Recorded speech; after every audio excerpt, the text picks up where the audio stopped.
as a process or a system. I believe for this also finally that the government must be serious about medical tourism. And I don't think it is. I've just flown in from Thailand this morning. And a few years ago, I was talking to the Prime Minister and he was telling me that to what pains and what efforts that they make to ensure that Thailand is a medical tourism destination. And I don't think our government is just doing that. So I think it needs a lot of push from the government side as well to actually make any kind of impact on medical tourism. I think the potential is huge, but I don't think we're exploiting it at all. Very spot on words, no mincing of words, calling a spade a spade. Coming from a person who has internationalized, I'm saying it again, internationalized homeopathy like no one else. Sir, if the problem of infrastructure is going to strangle your medical tourism effort, if I can use that word, there is a tremendous bottleneck. You can have a beautiful hospital, you can have everything great, but you can't reach that goddamn place. You are stuck in a lane and your ambulance is shouting away to glory and nobody bothers. How many people really, how many of us when we are driving really give way to an ambulance? Even if you wanted to, there is no place. Now, if this is the issue, sir, your centers of excellence, your OSS, your, all that, sorry to use that word, ivory tower medicine, even if it is thrown open to global tourists, can we really get them in time? What do you think?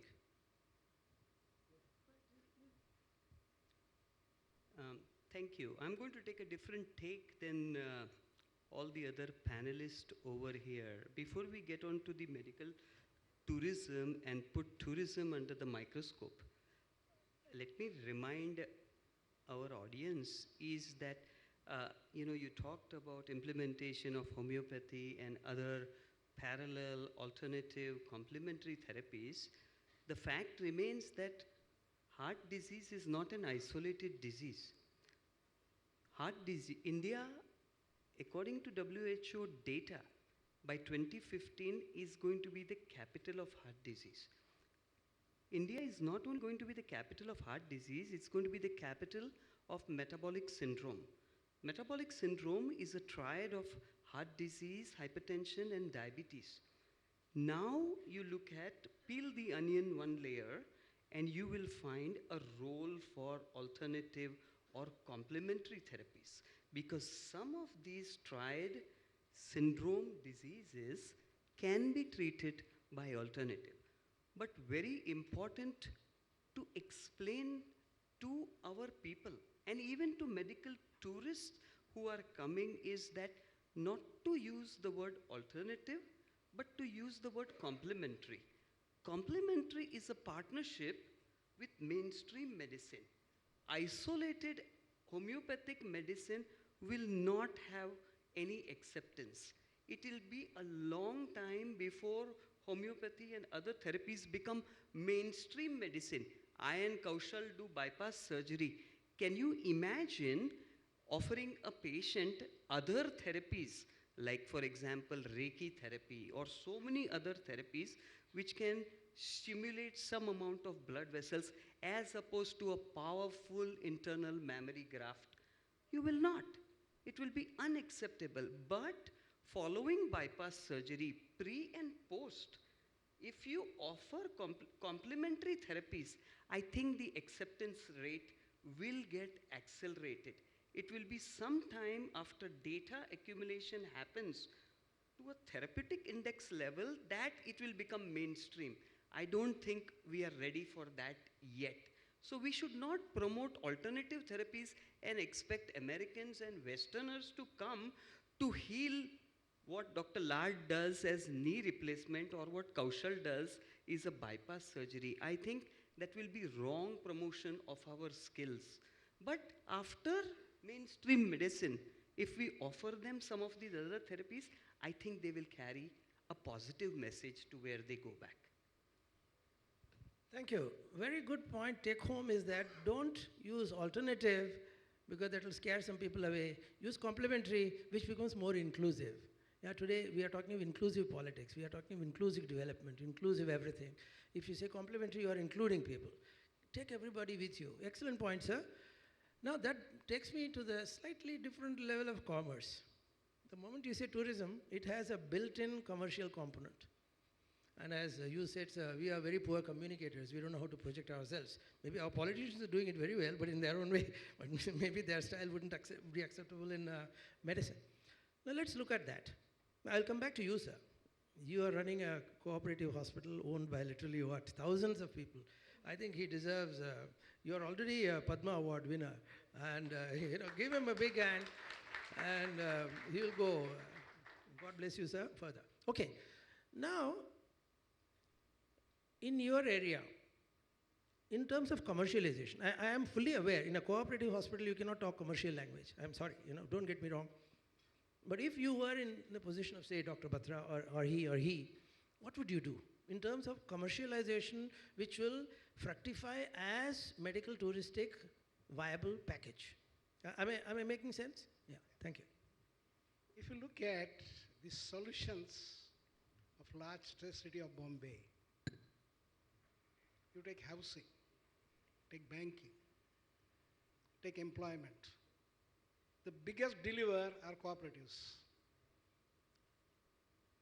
Go anywhere in the world. The American house collapse went because there are no cooperatives. What is the crux of cooperative? Take healthcare. Today, all over the world, they are saying there are three issues: access, availability, and affordability. In pack of card, there are no three S's. There are four S's. Fourth is accountability. Cooperative hospital is an accountability.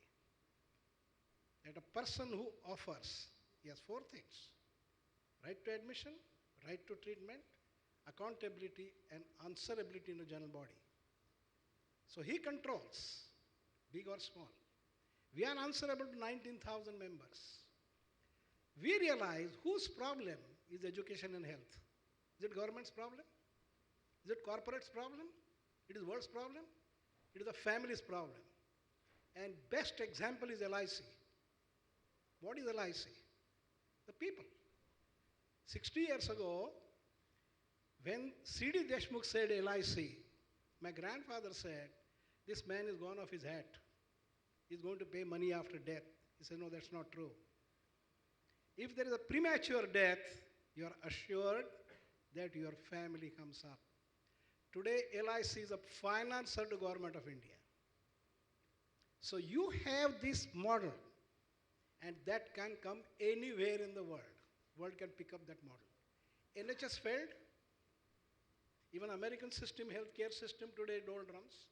Insurance, we all know, is more smartness than goodness. When you say health insurance and people are dying, how can you talk about big profit? We are closing here because big profit.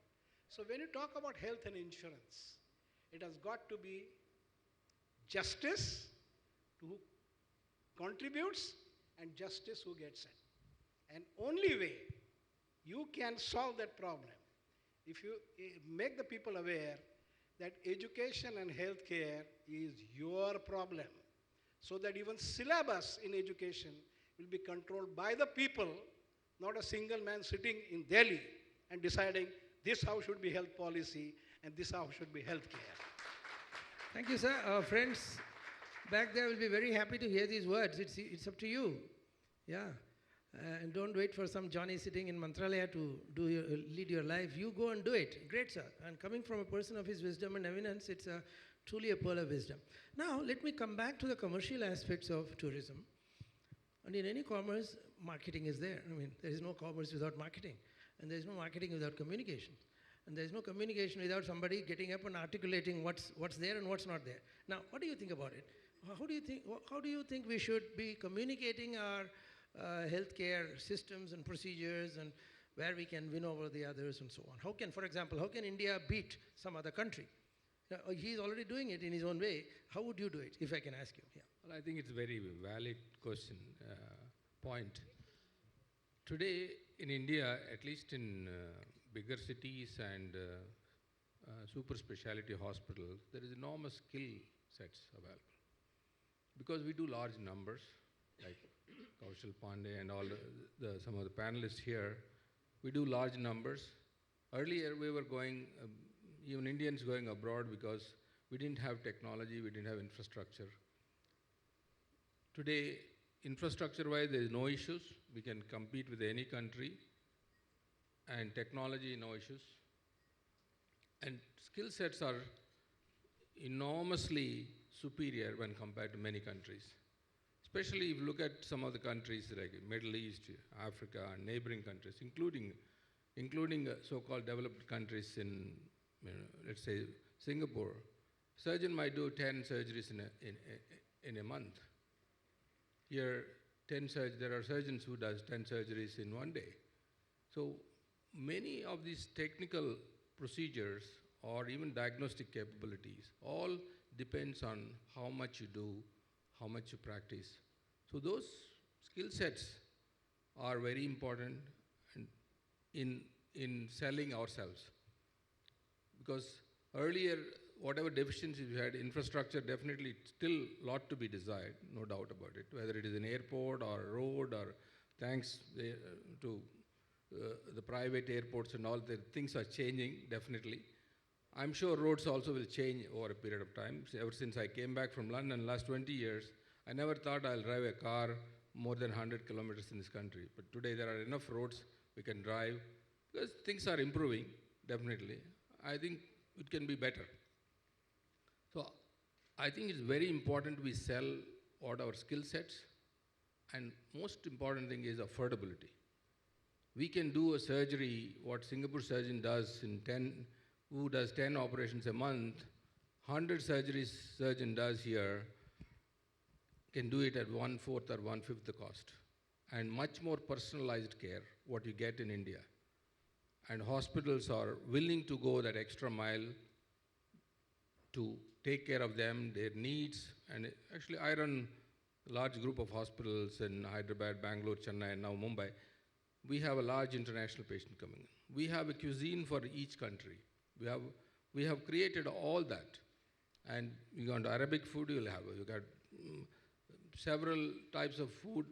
And again, I want to say that we have created a complementary medicine in our hospital in Chennai. Actually, it's working very well. Post-operatively, after knee surgery or heart surgery, they're all being healed and cured much faster. So we outsourced one of the Kerala agency to take care of the Ayurvedic and some of those alternative therapies. So I think it's very important that if we can put a complementary or holistic care, both allopathy, Ayurveda, and homeopathy, and all these things, many chronic ailments also can be treated much better. I just wanted to say, in London, one elderly person needs a rehabilitation. They require a huge amount of money per day to treat.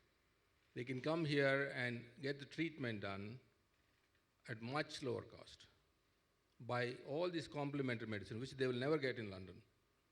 So the country is spending a huge amount of money on elderly care in London, and they could easily outsource to this country.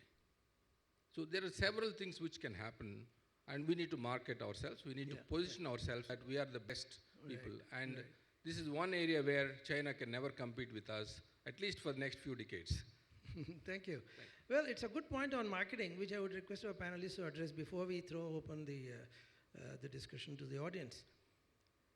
Tourism, commerce, marketing. You cannot have, let me say once again, you cannot have a commercial activity unless you legitimately, systematically communicate in marketing terms. You don't expect that you have done a wonderful joint replacement and the whole world will come to see. No, they don't bother. They are busy with their worries about catching the 545 local. You have to tell them, I'm doing a very good joint replacement. Only then they listen. Communication. Now, in the good old days, way back when I was a little younger, we could see taxiwalas, don't get me wrong, at Sahara airport, carrying, big boxes of cards. And the first thing they would, make the passenger hold is a card.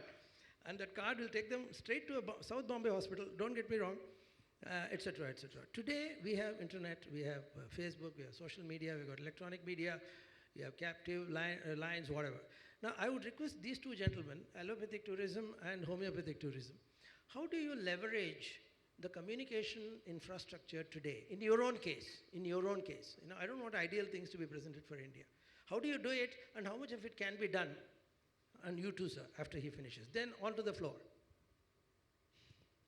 think I'm going to expand on to what Dr. Ravindran mentioned is that marketing part of it. Okay? As an economist, I want to emphasize one thing in India is the differentiator and the factors in differentiating between advertising and marketing. I firmly believe this is not very well understood by Healthcare India.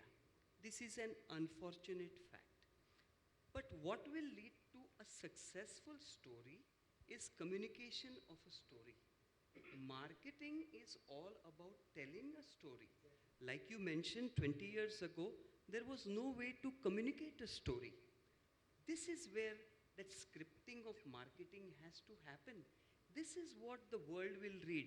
Patient positive testimonials. Testimonials of clinical outcomes. Financial saving. The warmth and emotional respect that an Indian doctor, an Indian nurse offers his or her patient. A combination of all of these factors. I think this is the definition of healthcare marketing. Dr. Ravindran, who is the CEO of a major hospital group, will agree that this is currently our weakness. How do we extrapolate the knowledge base that we have and convert it into our favor? I think it is symposiums like this.